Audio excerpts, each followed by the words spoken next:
Hi there and welcome to Bustthenet. Yes, this is the show called the Kingstonian Diaries where I take a club from the Van Rama National South or the North. In this case, it's Kingstonian. I don't know why I ended up with this club, but I think it's got a soft spot for me. It's one of the clubs that I usually end up taking for the Diffuse Challenge. It's either this club or I've taken Gloucester City. I've taken a few clubs, but Kingstonian because I did a really strange story on Kingstonian a few seasons back that had a lot to do with weed. Yeah. It's all about how some boys were distributing weed in a little place called near Leatherhead. And yeah, that's how the story actually started. I wrote this real fictitious story about four boys who end up at a club called Kingstonian, and we tracked their career. I tried to write it for a while. After that, I just stopped. There wasn't very much traction on the blog, so I just went, let's just focus on the game itself. Now with Kingstonian, I'm off. The heartbreak of losing to Manchester United 4-3 in the Carabao Cup final is settled. Yeah, I recovered from that. We drew against Brighton after that. Then we beat Southampton 2-0. This was a great match. Uh, yes, the boys came fighting. They came fighting and they won that match 2-0. We lost to United again away from home. I just didn't have it in me to play this game. We lost 5-0. I had a good mind of holiday mode to the rest of to the end of the season, but let's be honest, I don't get relegated either because I'm only like 10 points or 12 points clear of the relegation zone with about 7 matches to go. I would have been relegated, I guess. And then this great match against Wolves, we beat Wolves 1-0, and this was a tactical match from beginning to end. I was so happy with how we played. I so I've yeah. Whenever the shit hits the fan, I turn to two striker combinations. So we played this system which I like. We started out on control, structured, for the better part of the match. It was 0-0 with 10 minutes to go. With 10 minutes to go, I turned this guy to a DLFS because he was actually a trequartista and an advanced forward. I was going for a double pivot strike force, which doesn't really need much help from the rest of the team, and but the Brewster didn't play well, so he was taken off, and then we turned this guy into a defend duty, and I went control fluid, exploit the right flank, pass into space, play wider.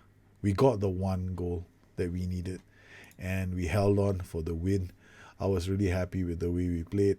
That win pivotal, kept us in 14th spot, 39 points.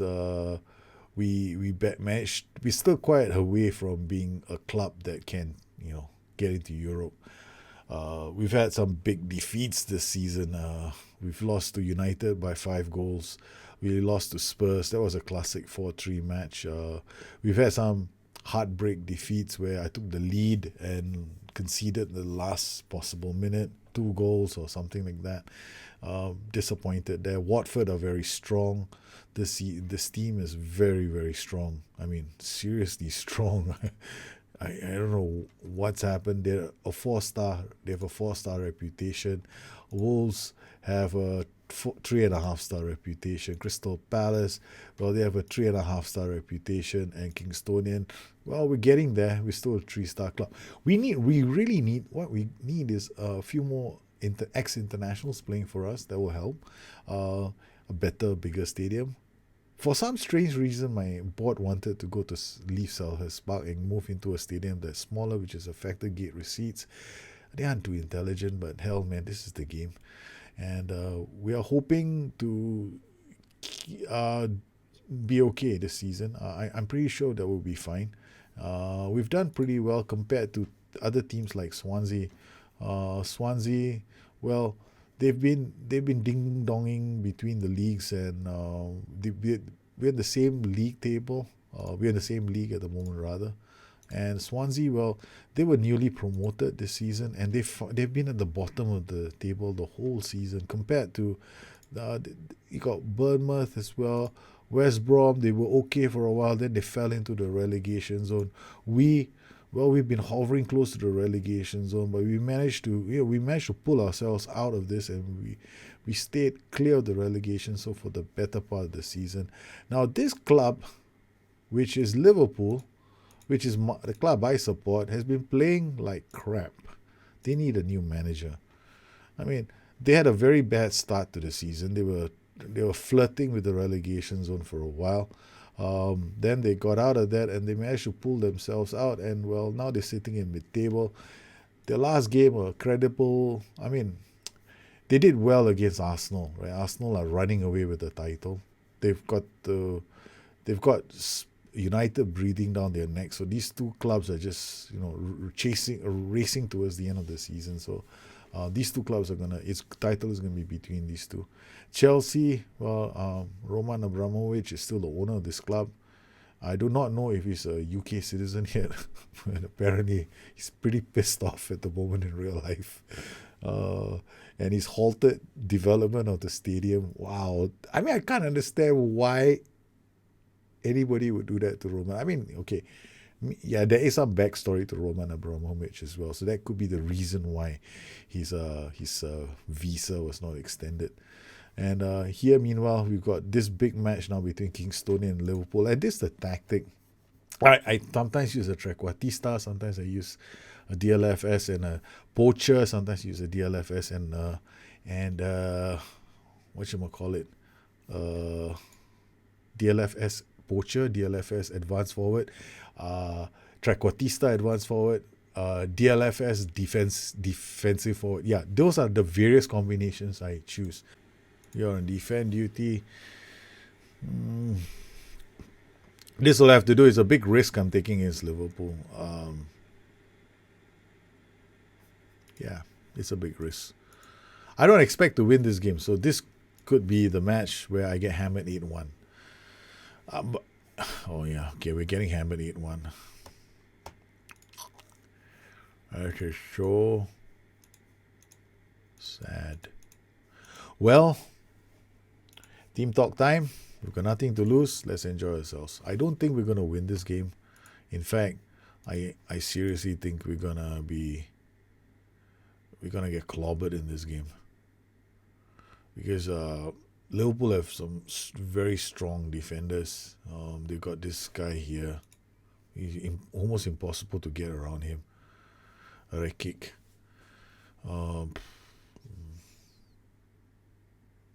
And in order for me to get around that player, I actually have to play a different system where I have to have somebody out wide crossing into the box and pulling Rekic out of position, which is something I might try. I mean, this isn't ideal. I don't know if this is going to work. Alright, there's a slight problem with my setup. I've got one player who's attacking on the left flank.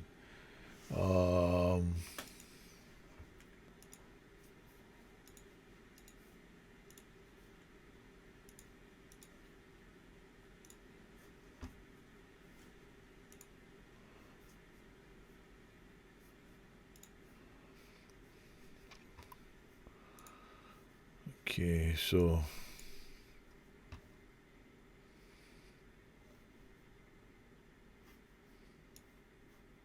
yeah, and we'll go with these guys. Swallow. I'm hoping that I can put some pressure on Rekic and put him out of position because he's the better of the two defenders. Henderson, corner, ring, Hermes, looks for Higgins. Sase to Bustthenet. Wow, he loses the ball. He can't do much. Vollen goes down the flanks. Okay, this is a goal. Swallow does well. Vollen to and Dolberg scores. This is the reason why, because Bustthenet, I didn't change. You see what happens when you stop thinking. Oh, thank goodness is this allowed. I just forgot that I didn't have a playmaker. I didn't sub him off. Jovic to Henderson. Or Chagas now with the ball, crossing it, far post, Jovic scores. Well, look, this is Kingstonian. I can't expect to win every game. I can try all the tricks in the book that I know, but I have to take risks with the way I play, and it doesn't always come off. So we'll have to get better players. Alex Pinto with the throw. Jovic back to wings. Down to Pinto, gets it out to Jovic. Has absolutely no problems finding Dobel. Well, Liverpool, they look like they're gonna put some serious hurt on me. It's painful to watch all these things. El Neni will score and double the pain. Yes, it's 2-0. Obviously, we're not doing much. I mean, I want to score a goal, right? Okay, you bomb forward. You will be a Carrillo on support. You'll be closing down much more. You'll be a deep line player on defense. Okay, so control fluid.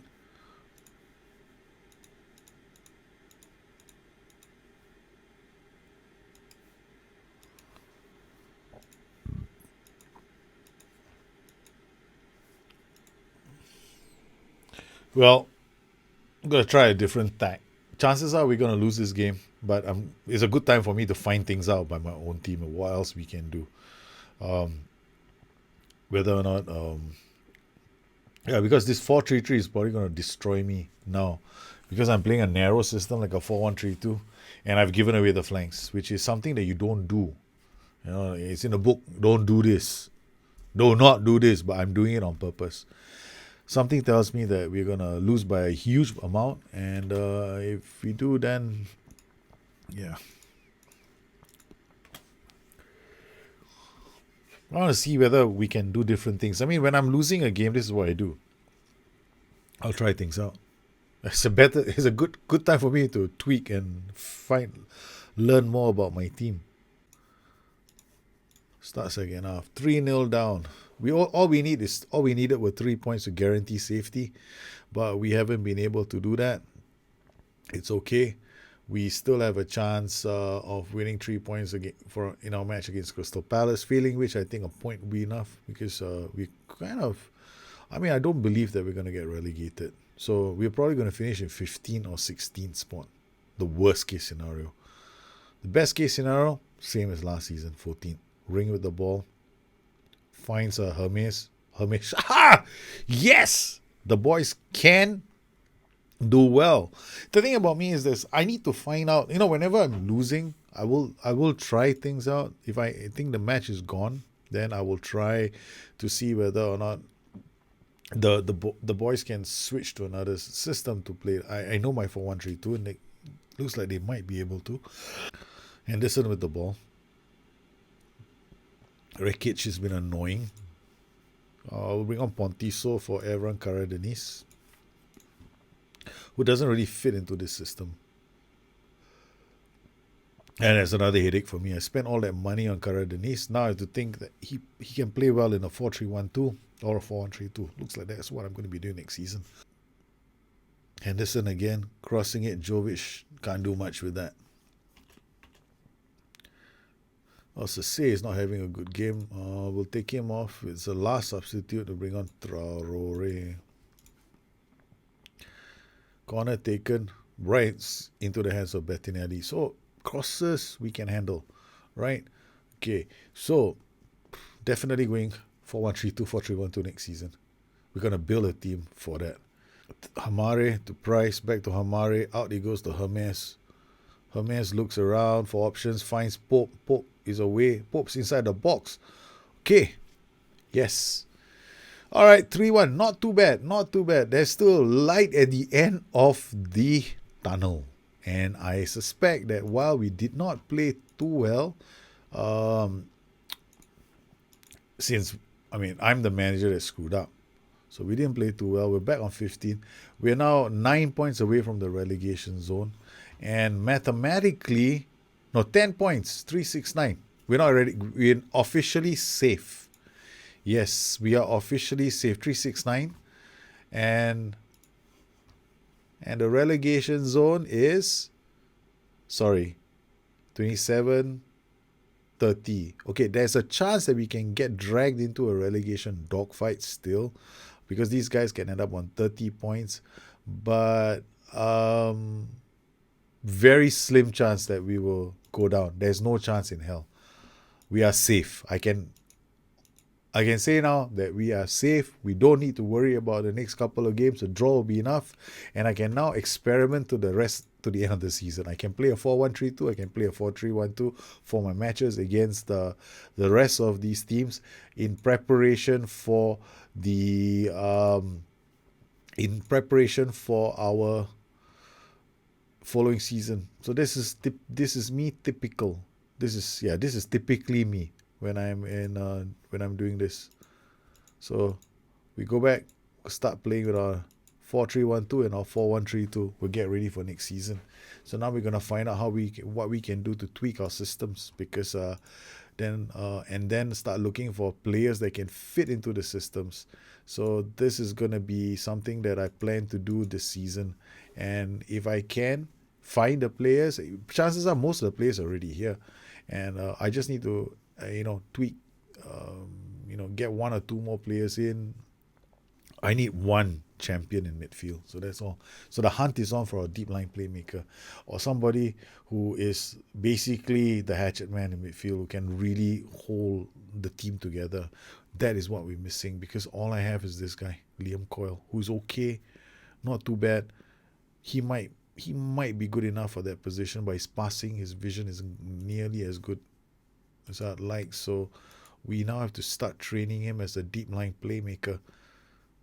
He starts becoming a deep roaming playmaker is not bad as well, but we'll get him to be a deep line playmaker. This works on composure, decisions. The other thing I'm going to do is training is going to be work rate until the end of the season. It's going to be fitness until the rest of the season, because fitness helps with work rate. So that's one of the other things that I noticed that my team is lacking in, is that there are quite a few players with low work rates. So we want to get out there and fix that problem. And if we do it as a team, then everybody's training schedule will be affected. So in training, then we'll go back to being fitness, tactical, attacking. So it'll be fitness, tactical, ball control, and attacking. So these are the ones I'm going to be working on. So 3 months of fitness, 3 months of tactical, 3 months of ball control, and 3 months of attacking. So 27 April, May, June, once they leave, they come back, they're still on fitness, and then I'll go into the next program. So that's the plan. Well, this team still requires a lot of work, and I was hoping that we could seal it off with a win on this show. On the next show, we'll do preseason preparation again. I'll share with you what I plan to do with the team. Then I will sit down and start mapping out the players that I want to bring, and hopefully we get some players who are keen on joining the club.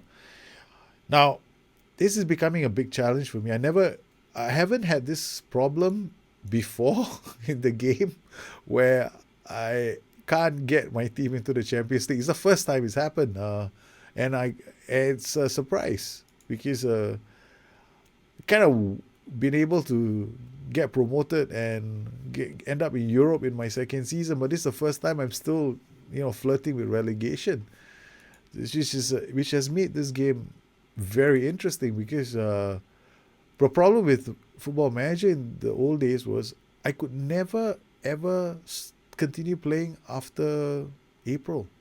Yeah, by April I stopped playing the game completely because the game was so boring. Now it's different. I mean, I do the YouTube shows, and suddenly I've got a real challenge on my hands. So this is fun. Thank you, The Fuge. Your challenge has certainly kept me going. And I want to thank everybody for tuning in. If you have any questions, please look me up on Twitter at Bustthenet or addicted2fm.com, my website. Once again, I'd like to thank all my patrons for the continued support of this channel. You make these kind of shows possible for the rest of the community. You guys take care. Have a good one. I'll see you again soon. Bye-bye.